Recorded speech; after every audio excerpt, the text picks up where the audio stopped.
በዚህ ዘመን እኮ 38 ዓመት ሳይጣሉ ከትዳር አጋር ጋር መኖር ራሱ ተሸከምኩ። ባልና ሚስት እንደ መጻጉና እንዳልጋው ኖሩ። እሷ የምትሸከምበት ጊዜ አለ፣ እሱ ሲሳሳት እሱ የሚሸከምበት ጊዜ አለ፣ እሷ ስትሰበሰ። ኢትዮጵያን የመጻጉ አምላክ ይፈውሳት።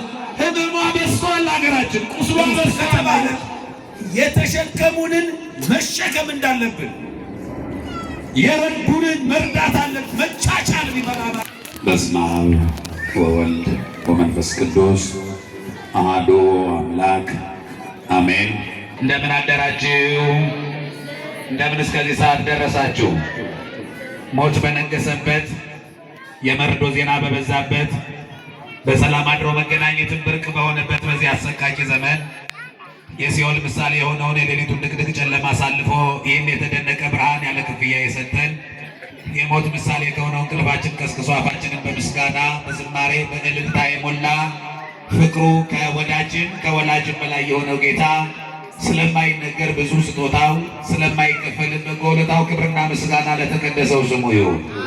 ቅዱስ ኤፍሬም በውዳሴው፣ አባ ሕርያቆስ በቅዳሴው፣ ቅዱስ ጊዮርጊስ በሰዓታቱ፣ ቅዱስ ያሬድን በማህሌቱ አወድሰው ያልጠገቧት የቅዱሳኑ ናፍቆት ወላዲተ አምላክ ድንግል ማርያም ከምድር የተገኘች ሰማይ ከሰማይ የሰፋች ዓለም ሰማይና ምድር የማይችሉትን ጌታ በቅፏ የያዘች ዓለምን በዝናብ አብቅሎ በፀሐይ አብስሎ የሚመግበውን ጌታ ጡቷን ይዛ የመገበች ዓለምን እንደ እንቁላል በመሃል እጁ የያዘውን አምላክ በእጆቿ የታቀፈች ወላዲተ አምላክ ድንግል ማርያም ከፍጡራን ሁሉ በላይ ምስጋና ይድረሳል። ለቅዱሳን ሁሉ እንደየክብራቸው ምስጋና ይድረሳቸው። እግዚአብሔር ቢረዳን ባለችን አጭር ጊዜ የምንማማርበት የትምህርታችን ርዕስ ሰው የለኝም የሚል ይሆናል። እስኪ በሉ ሁላችሁ ምን የለኝም? ሰው የለኝም። ይህንን የብሶት ቃል የተናገረው አንድ ዛሬ መታሰቢያው የሚደረግለት ጸበልተኛ ነው። በጸበል ቤት ውስጥ ሆኖ ለ38 ዓመት በደዌ ዳኛ በአልጋ ቁራኛ ተይዞ እንደ ተዋን ከአልጋ ተጣብቆ ይኖር የነበረ በሽታው ህመሙ ስቃዩ ያደቀቀው የሰው ድምፅ የራበው የሰው ድምፅ የጠማው ሰው አስታማሚ ወገን ረዳት ዘመድ የሌለው ብቸኛ የሆነ ሰው የተናገረው ንግግር ነው። እንደሚታወቀው ዛሬ የዐቢይ ጾም 4ኛ ሳምንታችንን ይዘናል። ስንተኛ ሳምንት? የመጀመሪያው ሳምንት ምን ይባላል? አቤት አቤት፣ ዘወረደ ይባላል። ሁለተኛው ቅድስት ይባላል። ሶስተኛው ምኩራብ ይባላል። አራተኛውና ዛሬ የምንጀምረው መጻጉዕ ይባላል። እስኪ በሉ ምን ይባላል? መጻጉዕ ይባላል። መጻጉዕ ማለት ህመምተኛ ታማሚ ማለት ነው። የዮሐንስ ወንጌል ምዕራፍ 5 ቁጥር 7 ላይ ርዕሳችንን እናገኘዋለን። ምዕራፉን ስታነቡ የዮሐንስ ወንጌል ምዕራፍ 5 እንዲህ ይላል። በዕብራይስጥ ቤተሳይዳ የምትባል አንድ የመጠመቂያ ስፍራ ነበረች። በዚያም የተለያዩ ህመምተኞች፣ ብዙ አይነት በሽታ ያለባቸው፣ እውራን፣ አንካሳት፣ ይቡሳን፣ ሰውነታቸው የሰለለ የተድበለበለ፣ አይናቸው የፈረጠ፣ እጅና እግራቸው የተቆረጠ፣ ለማየት የሚዘገንን የተለያየ ህመም ያለባቸው ሰዎች በዚያ የጠበል ቦታ ይጠባበቁ ነበረ። ያ ጠበል ደግሞ የእግዚአብሔር መልአክ መጥቶ ውሃውን ሲባርከው ቀድሞ የገባ ሰው ብቻ ይፈውስ ነበረ። መጻጉዕ ስንት ዓመት ሙሉ ታሟል? 38 ዓመት ሙሉ ያንን ጠበል አይን አይኑን እያየ ከኋላ የመጡ ዘመድ ወገን ያላቸው ቀድመው ሰው የሚያስገባቸው ስላለ ቀድመው እየገቡ እየዳኑ ሲሄዱ፣ እሱ ግን የተፈዋሽ ተመልካች የዳኞች ተመልካች፣ ብዙ ሰዎች ህመማቸውን ቀብረው አልጋቸውን ጥለው ተመልሰው በደስታ እየዘመሩ ሲሄዱ እሱ ዛሬም በስቃይ ላይ ነው። ስንት ዓመት ሙሉ? 38 ዓመት ሙሉ። ለስም አጠራሩ ክብር ይግባውና ይህንን ሰው የሌለውን ይህንን በደዌ ዳኛ በአልጋ ቁራኛ የታሰረውን ሊፈታ መድኃኔዓለም ሰው ሆኖ መጣ። ኧረ ወደ ሁላችንም ቤት መድኃኔዓለም ይምጣ፣ መድኃኔዓለም ይምጣ። እሱ ሲመጣ ይኸውላችሁ ቋጠሮ ይፈታል። እሱ ሲመጣ እንባ ይታበሳል። እሱ ሲመጣ ጥያቄ ይመለሳል። መድኃኒዓለም ይሄ ከኔ አቅም በላይ ነው ብሎ ሪፈር የሚጽፈው ሌላ ህመም የለም። ሁሉ በእሱ ቀላል። ያለ ቀዶ ጥገና ያለ ምርመራ ነው የሚፈውሰው መድኃኒዓለም። እሱ ይፈውሰን። የተወደዳችሁ እግዚአብሔር ልጆች ምናልባት ህመማችን ይለያይ ይሆናል እንጂ ሁላችንም በሽተኞች ነን። ሁላችንም አንዳንድ ቁስል አለብን። ብዙ ሰው ብቻውን እያወራ ነው የሚሄደው። ሰዎች እንደ ግለሰብ አይደለም፣ እንደ ሀገር ራሱ ታመናል። ኢትዮጵያን ማን ይማራት? የመጻጉዕ አምላክ ይፈውሳት። አሜን በሉ። ቁስሏ በዝቷል። የብዙ ዘመናት ቁስልና ህመም አለባት ቤተ ክርስቲያንም ቁስሏ በዝቷል። ማን ይማራት? የመጻጉዕ አምላክ እግዚአብሔር ይፈውሳል። ይኸውላችሁ መጻጉዕ በዛ ቁስል፣ በዛ ህመም፣ በዛ ስቃይ ውስጥ ያለ አስታማሚ 30 ቀን አይደለም ያልኳችሁ፣ 38 ቀን አይደለም ያልኳችሁ፣ 38 ዓመት። እስቲ እግዚአብሔር ያሳያችሁ። 38 ዓመት እንኳን በህመም በትዳር እንኳን መቆየት ከባድ አይደለም እንዴ? 38 ዓመት እንኳን ከበሽታ ጋር ከፍቅረኛ ጋር እንኳን 38 ዓመት እኮ የሚገርም ነው። ዛሬም ተስፋ ላይ ነው። እግዚአብሔር አንድ ቀን ይጎበኛኛል ይላል።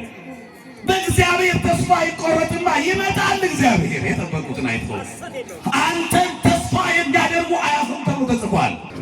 እሱ ግን ከህመሙ ጋራ ነው። የህመምን ጊዜ ደግሞ አስቡት። የህመምን ጊዜ አስቡት። በዛ ቦታ በቤተ ሳይዳ ብዙ ህመምተኞች ነው ያሉት። ቅዱስ ዮሐንስ ምዕራፍ 5 ቁጥር 3 ላይ ይዘረዝራቸዋል የህመምተኞቹን አይነት። የመጀመሪያዎቹ ዕውራን ይላቸዋል ቃል በቃል። እነማን ተናገሩ እንጂ። ዕውራን ማለት ምን ማለት ነው? ይኸውላችሁ ፀሐይ ወጥታ በጨለማ የሚኖሩ ማለት ነው። ቀንና ሌሊት የማይፈራረቅላቸው ማለት እኮ ነው። ሁል ጊዜ በሌሊት ዓለም የሚኖሩ አንድም ቀን ነግቶላቸው የማያውቅ ማለት ነው ዕውራን ማለት። እግዚአብሔር ያሳያቸው። የማይነጋላቸው ሰዎች ሁልጊዜ በጨለማ ዓለም የሚኖሩ፣ ሁልጊዜ በሌሊት ዓለም የሚኖሩ ማለት ነው። እንደምታውቁት በሰማይ 2 አይነት ህይወት ነው ያለው። አንደኛው የማይመሽ ቀን አለ። እስቲ በሉ የማይመሽ ቀን በሉ እስቲ። ያ ዓለም መንግስተ ሰማያት ይባላል። በመንግስተ ሰማያት ቀንና ሌሊት አይፈራረቅም። ሁልጊዜ ቀን ነው። ሁልጊዜ የጽድቅ ፀሐይ ክርስቶስ እያበራ ነው የሚኖረው። ፀሐይም አታበራም በመንግስተ ሰማያት። ማን ነው የሚያበራው? ራሱ ኢየሱስ ክርስቶስ ነው። እሱ ደግሞ ከጨለማ ጋር በፈረቃ አይሰራም። ሁልጊዜ ያበራል። ፀሐይ ዘዘልፈ ያበርህ በቅዱሳን ይላል ኪዳናችን። ዘወትር የማይጠልቅ ፀሐይ፣ የማይጠፋ ፋኖስ ለቅዱሳን ዘወትር የሚያበራ እሱ ነው። አያችሁ፣ ያ ዓለም መንግስተ ሰማያት ይባላል። ሁልጊዜ ቀን ነው፣ የማይመሽ ቀን ማለት ነው። ሁለተኛው ዓለም ደግሞ የማይነጋ ሌሊት አለበት። የማይነጋ ምን? እሱ ገሃነመ እሳት ይባላል። አይነጋም፣ ሁልጊዜ ጨለማ ነው። ስለዚህ ይኸውላችሁ ከመከራው ውጭ ያለውን ያንን ህይወት የሚኖሩ ማለት ነው። ምግብ ቀርቦላቸው አፈር የሚዳብሱ ማለት ነው። ወለት ማለት አይገርማችሁ? እኛ መብራት ሄዶ 1 ሳምንት ቢቆይ ምን ያህል እንደምንጨነቅ አስቡና እድሜ ልካቸውን በዓይነ ስውርነት የሚኖሩ ሰዎችን አስባችሁ። በቤተ ሳይዳ ከመጻጉዕ ጋር እንደዚህ አይነት ሰዎች አሉ። የእግዚአብሔር መልአክ መጥቶ ውሃውን ሲባርከው ቀድሞ ሲገቡ ይፈወሳሉ። መጻጉዕ ዛሬም ህመም ላይ ነው። መጨረሻ ላይ ግን ሰው የለኝም ያለው ያ መጻጉዕ አማኑኤል ሰው ሆኖ መጣለት። ልትድን ትወዳለህ ነው። ስንት ዓመት ነው የታመመው ይሄ ሰው?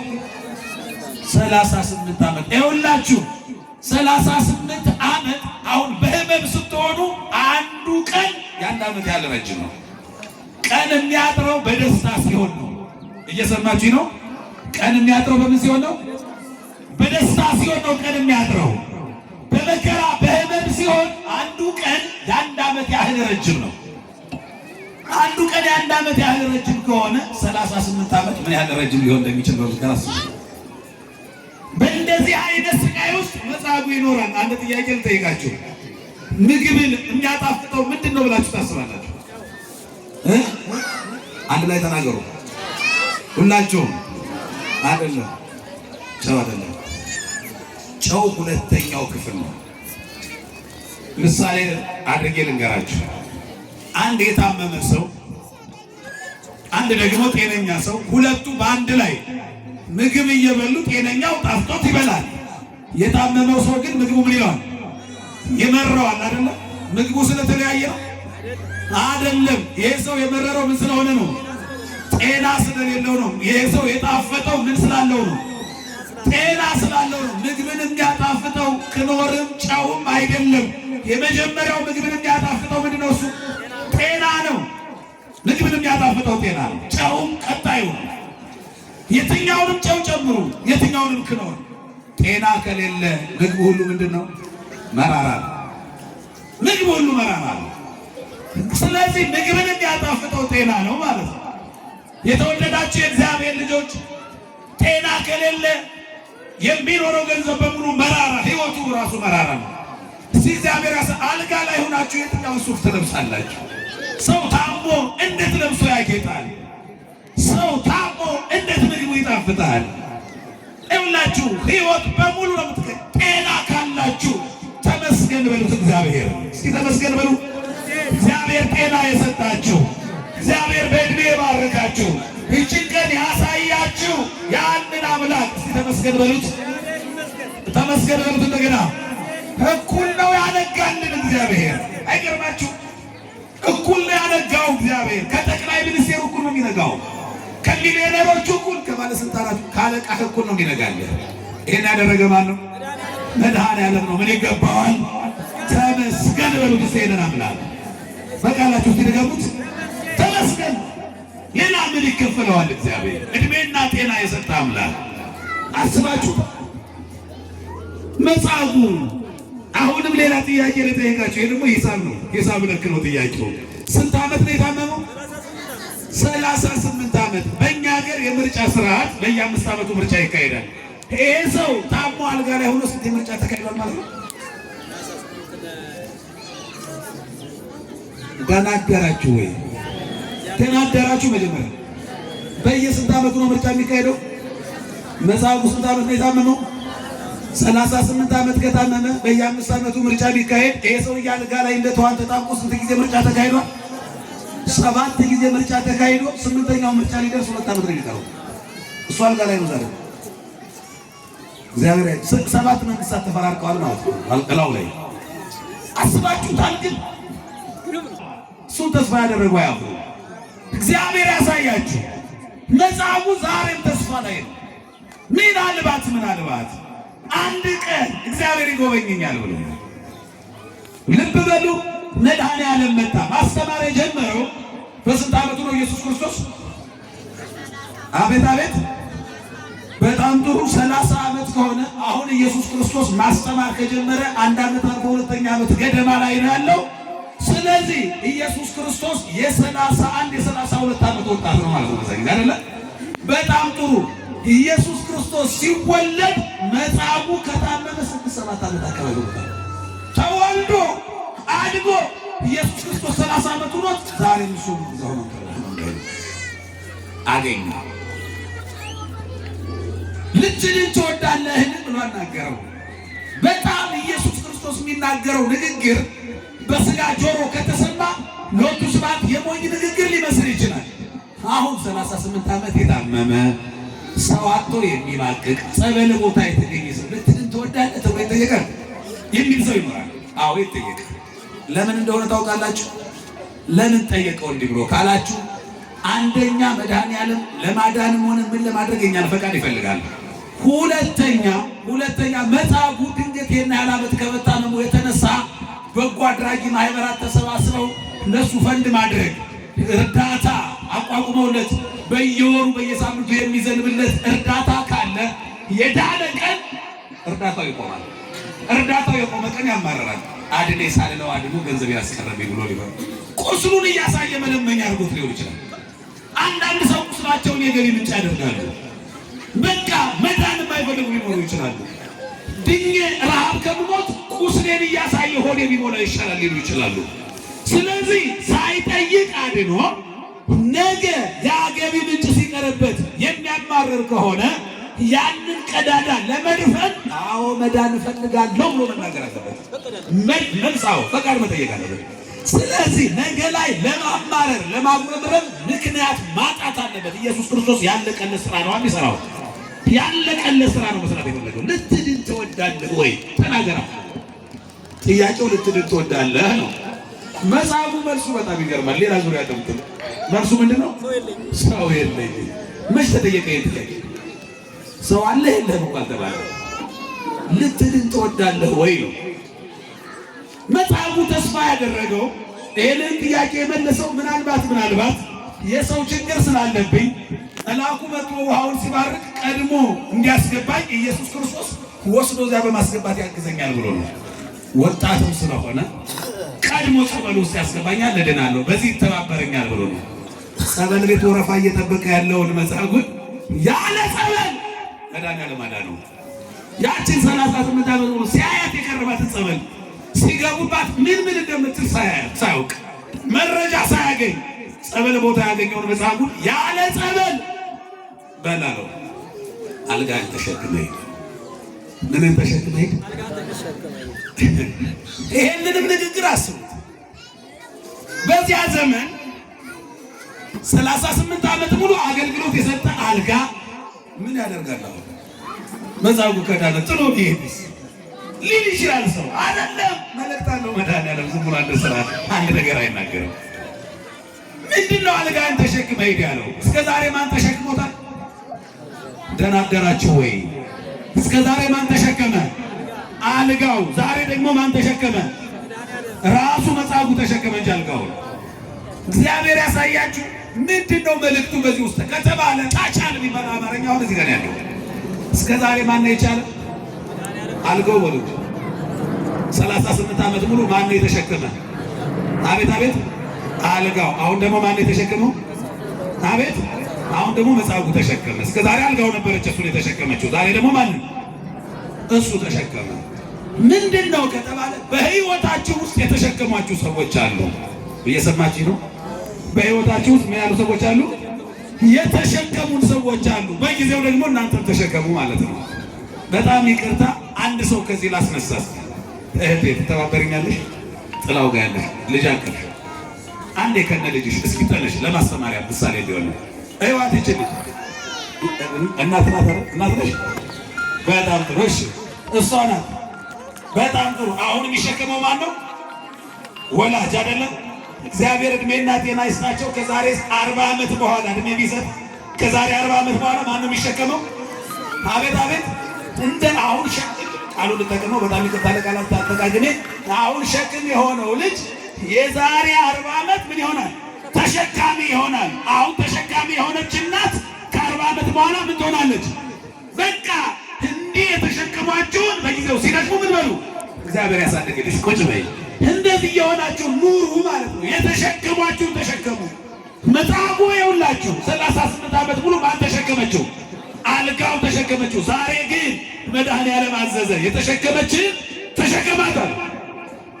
እግዚአብሔር ሲፈውስ ይሁን ወዲያው እንደዳነ 38 ዓመት ሙሉ የታመመ ሰው ወዲያው እንደዳነ አንድን አልጋ ተሸክሞ ሄደ። እያገገመ አይደለም የሚድነው መድኃኒዓለም ያዳነው ሰው። ቀስ ብለህ ጥሩ ምግብ እየበላህ ከባድ ነገር ሳትሸከም አይልም እሱ ሲያድን። ጭራሽ አሁን አንድ አልጋ ለመሸከም ስንት ሰው ያስፈልጋል? 4 ሰው ያስፈልጋል። በትንሹ አይደል? 4 ሰው ያስፈልጋል። 4 ሰው የሚሸከመውን አልጋ የዳነው መጻጉዕ ብቻውን ተሸከመው። ለምን? ተኝቶ ያሳለፈውን ጊዜም የሚያካክስበት ጊዜ ነው። አሁን ከአሁን በኋላ መጻጉዕ በአንድ ቀን የሚሰራው የ4 ሰው ስራ። ለምን? ተኝቶ የባከነውን ጊዜ እግዚአብሔር ካሰዋ። እግዚአብሔር ካሰዋ። ያ ዘመን አለፈ፣ የባከነው ጊዜ። ከአሁን በኋላ 10 ዓመት ሊኖር መጻጉዕ በቂው ነው። 40 ዓመት ነው የሚኖረው። የ4 ሰው ስራ ነው የሚሰራው። በአንድ ጊዜ 4 ሰው የሚሸከመውን አልጋ ነው የሚሸከመው። አያችሁ እግዚአብሔር ምን አይነት አምላክ ነው! የተሸከማችሁ ተሸከሙ። በዚህ ህይወት ውስጥ ኑሩ ማለት ነው። አይገርማችሁ? ይሄ ወቅት እንዳልኳችሁ በተለይ ቅዱስ ያሬድ በረከቱ ይደርብን። የታመሙ ሰዎችን እግዚአብሔር መድኃኒዓለም በዚህ ዘመን ያደረገውን ድንቅ ተአምራት ጾመ ድጓ በተባለው ዜማ የሚያዜምበት ነው። ከመጻጉዕ ውጪ አንድ በዚህ ቀን የተፈወሰና ቅዱስ ያሬድ የሚዘክረው በዚህ ሳምንት የሚያዜመው አንድ ሰው ታሪኩ ዮሐንስ ወንጌል ምዕራፍ 9 ላይ የሚገኝ ነው። ይሄ ደግሞ በጾመ ድጓው እንደዚህ ይለዋል ቅዱስ ያሬድ አበይተ ኃይላተ እምኩሉ ሰዘ አቢ እነግር ዘገብረ ጽቡሬ አውር ሕያወ አይነ ውእቱሰ ወረቀ ምድረ ወገብረ ጽቡረ ወበምራቋ ሕያወ ይላል። ወደ አማርኛ ሲተረጎም በጣም የሚገርም አንድ ነገር ልንገራቸው ይልና አንድ ሰው ከመወለዱ ጀምሮ ገና ከእናቱ ማህፀን ጀምሮ አይነ ስውር ሆኖ የተወለደ ሰው ነበረ። ከመቼ ጀምሮ? ሲወለድ ደረቅ ግንባር ነው የሚለው ደግሞ ወንጌሉ። ደረቅ ግንባር ማለት ምን ማለት ነው? አይን የሌለው ብቻ ሳይሆን የአይን ቦታው ቅርጹም የሌለ ቦታው ያልተሰራለት ከአንገቱ በላይ እንደ ዱባ የተደበለበለ ነገር ነው የተገጠመው። ያዩት ሰዎች ሁሉ በስመ አብ ወወልድ ወመንፈስ ቅዱስ ነው የሚሉት። ደቀ መዛሙርቱ ራሱ አይተውት ጌታ ሆይ ይሄ ሰው እንዲሆኑ እንዲወለድ ኃጢአት የሰራው እሱ ነው ወይስ ወላጆቹ ናቸው? ጥያቄ በጣም ሕክምና የሚያስፈልገው ጥያቄ ነው። በማህፀን ኃጢአት ይሰራል እንዴ? ይሄ ሰውዬ አይነ ስውር ሆኖ የተወለደው ከመቼ ጀምሮ ነው? ከማህፀን ጀምሮ ነው። ጥያቄው ምንድነው የሚለው? ኃጢአት የሰራው እሱ ነው ወይስ ወላጆቹ? በማህፀን ኃጢአት ይሰራል እንዴ? ኢየሱስ ክርስቶስ መለሰ፣ እሱም ኃጢአት አልሰራም፣ ወላጆቹም ኃጢአት አልሰሩም። ሰው ህመምተኛ የሚሆነው በኃጢአት ብቻም አይደለም። ብዙ በሽታ የሚመጣባቸው ምክንያቶች አሉ። እነ ኢዮብ ያን ያህል መከራና ደዌ ያን ያህል ቁስል የወረደባቸው በኃጢአታቸው አይደለም። አንዳንድ ቅዱስ ጳውሎስ ሰዎችን በጥላው ሰዎችን በልብሱ ቁራጭ እየፈወሰ እሱ ግን ህመምተኛ ነበረ። ኃጢአት ስላለበት አይደለም። የሚመጡ በሽታዎች በሙሉ በኃጢአት ምክንያት የሚመጡ አይደሉም። እኛንን ከዚያ ጋር የምናያይዘው በእርግጥ ከብዙ ምክንያቶች አንዱ እሱ ሊሆን ይችላል።